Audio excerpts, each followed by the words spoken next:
What's going on, everybody? I am back with another Prizepicks WNBA player props video. This one going to be breaking it down, giving you guys 5 picks. Get your winning some money over here on Prizepicks. As always, if you haven't checked out Prizepicks, would highly recommend you check them out. It is a player props website and app where you can win money off of picking the over and under on things like players, points, assists, rebounds, assists, fantasy score, etc. Go ahead and use that promo code KJK DFS to receive an instant match on your first deposit up to $100 today. Again, that is code KJK DFS. Go to lock that in, get that free money offer, and start winning some money over here on Prizepicks today, guys. If you are getting very serious, I do offer premium content packages. Going to be launching an all sports package on July 1st. I keep announcing it because I know there's a lot of people waiting on it, a lot of people excited. All sports package will be launched on July 1st. Right now, you have to pick an individual sport. I'll still have the individual sports in case you don't want to pay the price tag for all the sports, or in case you just prefer to play one sport, but the all sports package will be launching on July 1st. And if you enjoy this content, would be greatly appreciated if you hit that like button, subscribe to the channel, hit the notification bell so you don't miss any future content that I upload. Let's talk about it. Let's go game by game as we always do. We got 2 games tonight at 10 p.m. Eastern. Indiana Fever taking on the Phoenix Mercury. The Las Vegas Aces taking on the Seattle Storm. We'll kick things off with this Indiana Fever Phoenix Mercury game. It's a 165.5 over under 7-point spread in favor of the Phoenix Mercury. So the Mercury are expected to take care of business here. Definitely want to be targeting a couple of their players. We'll kick things off with a favorite of mine. It's going to be Skylar Diggins-Smith. I'm going to go right back to the well. She burned us last time out. I don't care. I'm going right back to the well. I like the over 38.5 fantasy score for Skylar Diggins-Smith. She's a phenomenal contributor. She contributes in every category. She plays lots of minutes. She has every single possible thing that you could want out of a fantasy score, producer. And the fact of the matter is, with no more Tina Charles in Phoenix, her usage is going to be huge. I know she let us down last time. You can't let the recency bias get to you guys.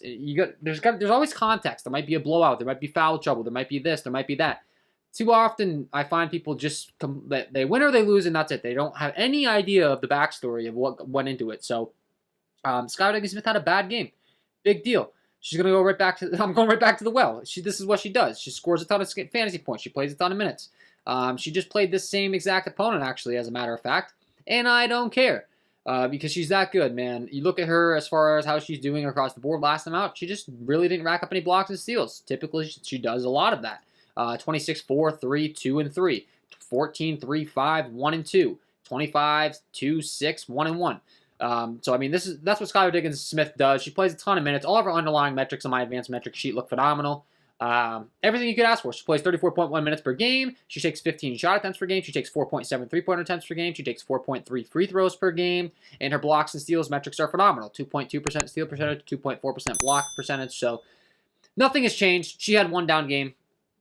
You can't be mad at someone that's winning you so much money already in the season that had one bad game, and you can't use it against her. And not to mention the Indiana, it's not like they're a lockdown defense. She just had a bad game. They're 9th overall against her position in the entire league. That's 3rd to last. So, Skylar Diggins-Smith going right back to the ball. I like the over 38.5 fantasy score. She's going to score. She's going to score. She's going to score. She's going to rebound. She's going to assist. And she will get lots of blocks and steals, but she get 3 points for every one of those blocks and steals for fantasy scores. So, pick number 1, we're rocking with that. Pick number 2, we're going to be going to her teammate in Shea Petty here. And this is a line that I've been scratching my head at. This is going to be my favorite line on the entire day. 21 fantasy score. I've got her projected to hit the over very easily here. She's going to put out 25 and 26 the last 2 times out. I think she has a lot more upside for more. You look at how she's doing it. As far as how she's contributing, let's pull up Miss Shea Petty here. Let's see if I can find her right here. Her minutes have been up. Her contribution's been up. She played 29 minutes last time out, 34 the time before, 30 the time before, 27 the time before. You look at how she's doing it. She has a lot of steal equity. She also will contribute in the other categories. Last time she didn't even have the greatest of games, but she racked up 3 steals. That'll do it for the fantasy score. 4 points, 4 rebounds, 5 assists, and 3 steals. And where her line's at, we'll take that. 5, 5, 6, and 2. 12, 0, 3 the time before, but then you look at the time before, 12, 3, 2, 1 steal.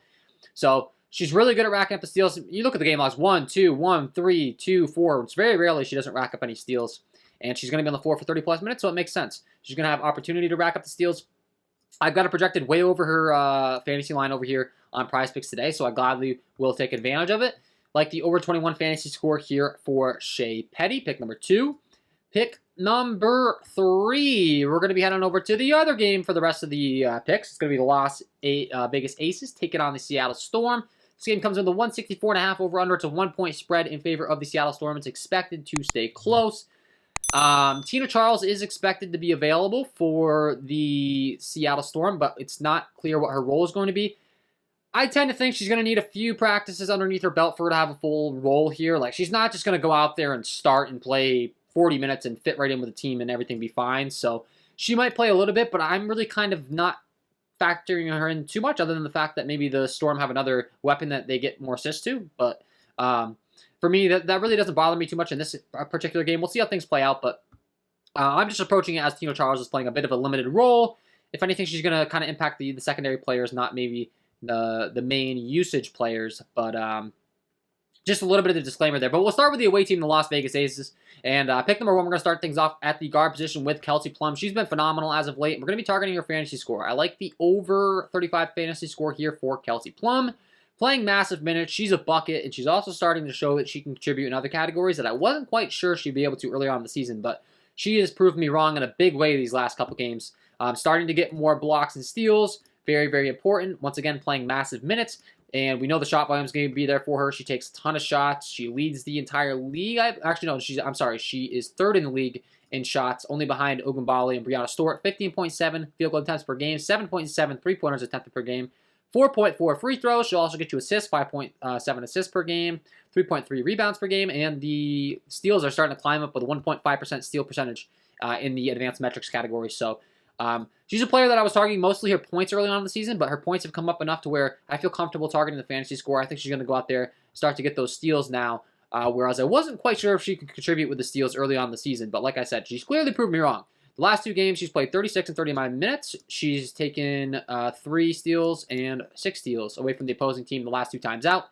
That is massive for fantasy score. That makes me want to target fantasy score, especially when I know the minutes are locked in. She's going to play, 36, 35, high 30s in competitive ball games. This game is expected to stay close with a 164.5 over-under, 1-point spread. So Kelsey Plum, I've got it projected over. I like this line. I like the fact that she's starting to contribute in those other peripheral categories. That goes a long way. We'll take the over 35 fantasy score for Kelsey Plum as pick number 3 here. Pick number 4, we're going to be going to her teammate in A'ja Wilson, who's been an absolute beast as of late. But the fantasy score is starting to climb up to the point of where I don't really want to target it at 42.5. But one prop I will target is going to be her rebounds. So I'm going to be rocking with the over 9.5 rebounds here for A'ja Wilson. She's cleared this in each of the last 3 games. Her rebounding metrics are phenomenal as far as the total amount of rebounds she grabs down for her team. She is 4th in the league with a 17.9% total rebound percentage. She accounts for 17.9 total, 28.2 on the defensive glass, and 6.9 on the offensive. So pretty much fits a defensive rebound. There's a high likelihood A'ja Wilson's going to be the one grabbing it down. She plays 30-plus minutes per game, 30.3 minutes per game on the season, so she'll have plenty of minutes to grab those rebounds. And like I said, the fantasy scores are starting to get up to where I'm a little bit uncomfortable targeting that. 42.5. I do feel confident in her rebounds, though, so I just don't feel the need to target the fantasy score. We can go to the rebounds. She had 1 block, 4 steals last time out. Like, that's phenomenal, and she does really have a lot of block equity, but at some point, that probably dies down a little bit to where this, the over 40 fantasy score for me is a little bit much. So we're going to be rocking with the rebounds for her today. I feel much more confident in that. The over 9.5, 9.8 over her last 5. The last 3 games have stayed competitive. She's easily clearing 10 rebounds. So I'm going to stick with that. Pick number 4. And pick number 5, we're going to be rocking it with Brianna Stewart. Really no surprise here. Fantasy score. I just talked about how I don't think Tina Charles is going to have the biggest of roles here in the first game with the Storm. And as far as I'm concerned, we're going to be Brianna Stewart fantasy score at a discount here. 37.5. I think people are anticipating Tina Charles cutting into her usage. She has a 29.5 fantasy score over here on Prizepicks. Now, that might be the case long term, but in this game, I really don't think that's the case. Brianna Stewart, she's the #1 player on this team. She's going to control the offense. I think she continues to be the #1 team. Tina Charles is going to fill in and do her role, but Brianna Stewart's phenomenal. 42.6 fantasy points per game over the last 5. She hasn't cleared this in only 1 game. Her line's been up around 40 fantasy score. Now they dipped it down to 37.5. And every single one of her metrics is phenomenal. She averages 43.3 fantasy points per game. Then you look at how she's doing it. I mean, you literally cannot ask for her to contribute in any other category when it comes to fantasy scores. She's that good. 31.8 minutes per game. She takes 16.3 shots per game, 46% from the field, 5.5 3-pointers per game. She takes 5.8 free throws per game, and she also has a ton of block and steal equity with a 2.7% steal rate and a 2.5% block rate. That is all very, very good. 28 points, 7 rebounds, 5 assists, 2 blocks, 1 steal. 19, 9, 7, 1 block. 18, 9, 2, 1 block, 1 steal. 19, 7, 5, 1 block. So, Brianna Stort's just an absolute beast out there. Anytime I can get her score below 40, I'm going to take it. Same can be said for Skylar Diggins-Smith. Asia Wilson finally getting up over above 40. So, like I said, I'm going to kind of stay away from her. But those 3 players are kind of all in one and the same as far as I'm expecting 40 plus from them every time they take the floor. Same case here for Brianna Stort, as long as it doesn't turn into a blowout. And with the 164.5 over-under, with a 1-point spread, I expect the game to stay close. So, pick number 5, we're going to be rocking with the over 37.5 fantasy score for Brianna Stort. And that is my 5 picks to get you winning some money on Prize Picks tonight in the WNBA, guys. Hopefully you enjoyed. If you did, hit that like button, subscribe to the channel, hit the notification bell so you don't miss any future content that I upload. If you haven't checked out the premium content packages, check those out. And if you haven't signed up for Prize Picks, sign up today. Use that promo code KJK DFS to receive an instant match on your first deposit up to $100. Wishing you all the best of luck on your props in the WNBA tonight, and we will see you in the next one.